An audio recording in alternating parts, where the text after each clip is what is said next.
উপকূলীয় জেলাগুলোতে তরমুজ চাষে এবার ভিন্ন ভিন্ন চিত্র উঠে এসেছে। পটুয়াখালীতে আগাম জাতের তরমুজের বাম্পার ফলন আর চড়া দামে কৃষকের মুখে হাসি।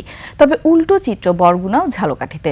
বৈরী আবহাওয়া, কালবৈশাখী ঝড় আর সবশেষ জ্বালানি তেলের সংকটে দিশেহারা সেখানকার তরমুজ চাষি।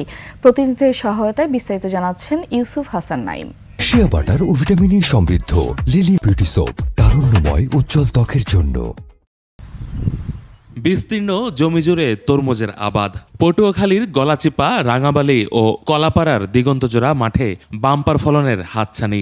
অনুকূল আবহাওয়া আর রোগবালাই কম থাকায় হাসি ফুটেছে এ অঞ্চলের কৃষকদের মুখে। পাইকারি ও খুচরা বাজারে মিলছে ভালো দাম। 12-13 কানি জমিনে আগাম এসে গেছে, আর 7 কানির মতো আছে, পরে আসবে। আমরা এখন পাঠিয়ে আসতে আছে, বিক্রির একটা আশাবাদী। অনেক ভালো হয়েছে, কৃষক যারা আসলে বেচছে তো ওরা লাভই বেচছে, আমিও আশাবাদী, তো আমি লাভে বেচবো। আমরা ভালোই মালের দাম পাইতেছি। তারপর মনে করেন কোনো চান্দা ভান্দা নাই। সৎ যদি হয় 25 থেকে 30 হাজার টাকা কেজি, যদি 60 থেকে 70 টাকা কেজি হয়, এই রেটে আমরা বিক্রি করি। কৃষি বিভাগের তথ্য বলছে এই জেলায় এবার লক্ষ্যমাত্রার চেয়েও 7,000 হেক্টর বেশি জমিতে তরমুজ আবাদ হয়েছে, যার বাজার 3,000 কোটি টাকা। তরমুজের মূল্য মানে এটা তো পটুয়াখালী জেলায় আমরা আশা করছি যে 3 থেকে 3,500 টাকার